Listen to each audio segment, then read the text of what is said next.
La deuxième demi-finale de Ligue des Champions entre l'Inter et le Milan était tout simplement incroyable. Donc les émotions que la compétition me fait ressentir, je ne sais pas si je peux ressentir déjà l'émotion si même en Coupe du Monde, sauf si le Cameroun pas gagné la Coupe du Monde. Je ne sais pas si on va recevoir un jour, si on va ressentir un jour déjà d'émotion aussi dans n'importe quelle autre compétition. Déjà, tu ne supportes même aucune équipe, mais l'intensité du match en fait t'amène dans le match. Déjà, tu es dans le match littéralement, même si tu ne supportes personne. Tu es dévoué, tu mets le cœur, tu sautes ici, tu pleures les mauvaises touches. Même quand tu ne supportes personne, les matchs de Ligue des Champions sont toujours aussi excitants, toujours aussi beaux à voir. Si tu ne regardes pas la Ligue des Champions, tu ne regardes pas le football, déjà je ne sais pas ce que tu fais ici. Mais si tu ne regardes pas la Ligue des Champions, mon ami, change ta vie. Tu as besoin d'une nouvelle énergie dans ta vie. C'est la Ligue des Champions qu'il te faut. Si tu es triste, c'est la Ligue des Champions qu'il faut regarder. Si c'est que tu regardes souvent le foot, mais ça ne donne pas dans la vie, regarde la Ligue des Champions. Ça va t'inspirer pour ton futur. Ça va t'inspirer pour ta vie. Parce que ce n'est même pas question de score. Ce n'est pas question. Moi, je vous parle juste de la beauté d'un match de foot. Des tactiques qui sont mises en place. Des supporters qui donnent leur voix pour supporter, encourager les joueurs qui sont au stade, les amis. C'est tout simplement. Donc, il n'y a aucun autre sentiment comme celui-ci au monde. Ça, je vous le dis. Je n'imagine même pas si j'ai réussi à aller dans un match dans ma vie. Parce que c'est l'un de mes objectifs. Je n'imagine pas si j'arrive à aller dans un match, peut-être du Real ou de quelque chose comme ça, quart de finale, demi-finale. Ça sera une expérience que je vais probablement faire sur la chaîne parce que je compte faire ça un jour. Mais la Ligue des Champions qui est incroyable, les amis. Yo les amis, bienvenue sur une nouvelle vidéo. Bon, comme j'ai dit, Milan 0, Inter Milan, enfin Milan AC 0, Inter Milan 2, demi-finale de Ligue des Champions. Déjà, n'oubliez pas de vous abonner à la chaîne. Vous savez, on monte petit à petit, mollo mollo, progressivement. N'oubliez pas de vous abonner à la chaîne. Et puis, bon, voilà, passons au match. AC Milan contre Inter Milan. Ça, ce sont les matchs qu'on ne voit pas très souvent. Ça, ce sont les matchs qu'on n'a plus l'habitude d'attendre. Je ne sais pas si on se comprend. Genre, maintenant, on attend beaucoup le classique. On a toujours beaucoup attendu le classico. Mais Inter Milan, AC Milan, c'est un match qui...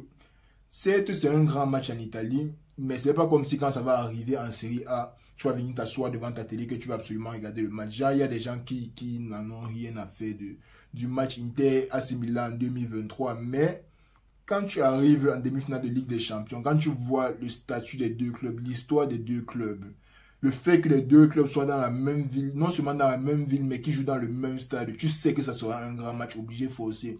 Genre, je ne sais pas s'ils jouent souvent les grands matchs en Série A. C'est vrai que je ne regarde pas trop la Série A. Je pense qu'ils jouent souvent les grands matchs là-bas. C'est vrai qu'ils ont eu un 3-1 de l'AC Milan cette année, 2-0 de l'Inter et un 3-0 de l'Inter ou un truc comme ça.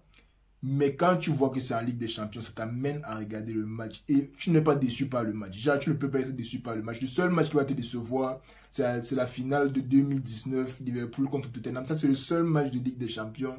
Élimination directe ou qualification de quoi que ce soit qui va te décevoir. Parce que, arriver dans une demi-finale, quand tu as l'Inter et l'AC Milan des deux côtés, tous les supporters au stade, tu ne sais même plus les supporters de qui c'est. On a dit que l'Inter avait 7000 places dans le stade.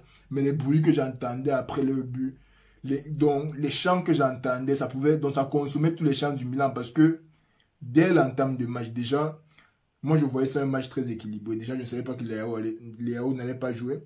Je pense que si Leao jouait, là, c'est Milan allait avoir beaucoup plus d'impact offensif. Je pense que leurs deux ailiers ne jouaient pas si bien que ça. Ils n'étaient pas au niveau du match, honnêtement. Mais dès l'entame du match, premier corner de l'Inter, il centre, boum, dedans. Et de là, arriver en Ligue des Champions, ce ne sont pas les matchs que tu te dis que, ok, on va entrer dans le match, on va voir comment l'équipe adverse joue. Non. Quand tu arrives en Ligue des Champions, si tu es déconcentré dès le début du match, si tu prends un coup dur et tu n'arrives pas à te relever, mon ami, ça peut partir donc ça peut aller très mal pour toi. C'est comme le Real l'année passée, quand on est parti jouer à City. On entre dans le match avec les joueurs qui n'ont pas forcément l'expérience des grands matchs là, ou bien qui ont l'expérience, mais qui n'ont pas encore disputé les matchs, on va dire ça, les high stakes games. Genre, là où l'enjeu est vraiment réel, l'équipe en face est vraiment peut-être plus forte que vous. Vous savez que vous devez arriver, sortir le match, et boum, dès la troisième, quatrième, cinquième, je ne sais pas combien, mais là, les 10 premières minutes, on vous surprend. De là, si vous n'avez pas le mental pour revenir, genre pour vous dire que ok, c'était une surprise, non, si on a une surprise entre ça, que ça peut aller très mal. Donc, je pense que la Milan a échappé parce que le premier but de Giroud, but de Dzeko, but classique, on connaît le gabarit de Dzeko, il a géré son défenseur, il a envoyé le pied. Bon place du pied central, on peut rien dire à Maignan pour le but là. À partir de là, le bruit que les supporters de l'Inter faisaient, parce que là, ça c'était comme un choc pour tout le stade.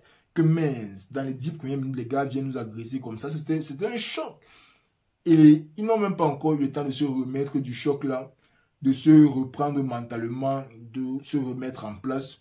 Boum, le deuxième but arrive. Et là, c'est la zizanie, les amis. Donc, le deuxième but là, moi, je me suis dit que essayer d'arrêter le saignement. Genre, ne laissez pas ça arriver à 3, 4 ou même encore 5. Et après le deuxième but là, les joueurs de l'AC Milan qui étaient complètement plus dans le match. Je pensais qu'on allait avoir un démontage complet de l'AC Milan. On allait les renvoyer chez eux, peut-être 6 buts dans le sac. Donc, la force, dans l'énergie avec laquelle Inter est entré dans le match, l'énergie qu'ils ont pris du deuxième but et sur laquelle ils ont concrétisé pour avoir le deuxième but, ça c'est une énergie, mon ami, ça fait peur. Et la formation qu'ils ont encore sortie, tout ça fait peur. Alors là, ce n'est même plus question de formation, c'était question d'un AC Milan qui se sent oppressé. Les gars se sentaient dominés. Genre même quand ils essayaient de faire le jeu, rien ne donnait.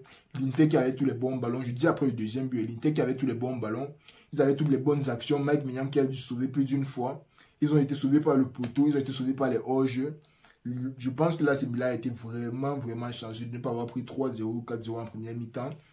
Maintenant, niveau tactique, AC Milan qui est venu avec un 4-2-3-1 classique. C'est comme un 4-3-3 seulement que les deux ailiers sont beaucoup plus rapprochés du jeu. Et puis si les latéraux doivent monter beaucoup et quand eux ils montent, les ailiers entrent un peu plus dans le jeu ou bien les ailiers peuvent porter pour... Bon bref, c'est comme un 4-3-3 classique. Côté interiste, on est venu avec un 3-5-2. Ce qui m'a beaucoup plu parce que City a joué à peu près la même formation. City c'était 5-3-2. Eux c'était 3-5-2. Donc tu comprends que c'est seulement les deux du côté qui sont montés. Le reste c'est pratiquement la même chose. Et eux ils ont joué la formation aussi à la merveille comparé à City. City, je leur reprochais qu'ils avançaient trop le ballon par les côtés. Les buteurs allaient trop sur les côtés pour demander les passes. Même quand ça voulait passer par le milieu, ça revenait toujours par les côtés. Un genre, ils n'avaient pas vraiment de jeu dans le centre. Mais j'ai l'impression que les joueurs de l'Inter, en tout cas les instructions de leur coach, leur tactique, d'après les instructions de leur coach, leur tactique c'était d'élargir le bloc milanais. Parce que en 4-2-3-1, il y a deux MDC qui sont placés là. Il y a les deux ailiers et tout.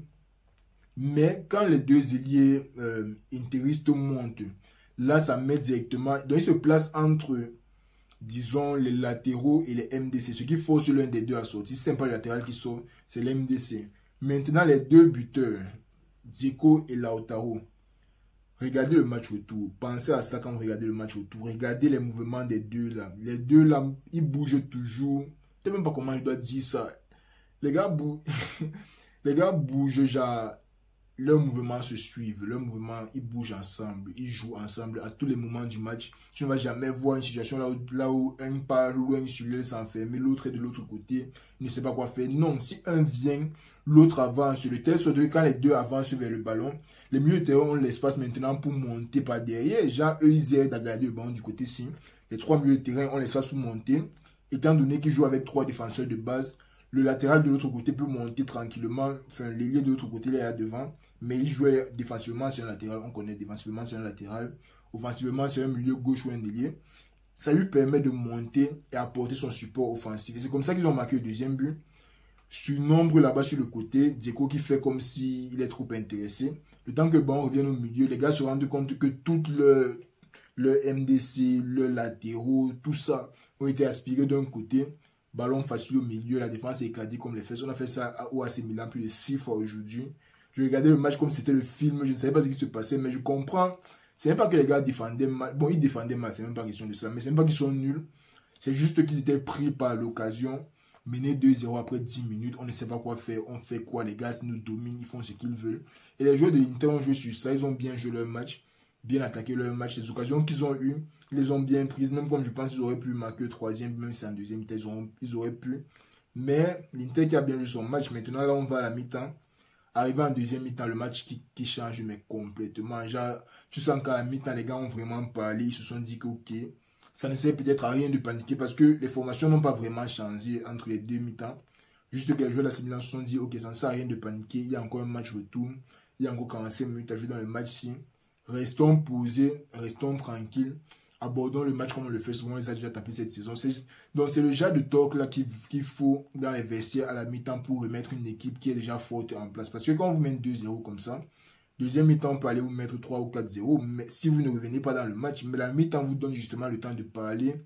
Voilà où il y a eu les erreurs. C'est sûr qu'ils se sont rendus compte que...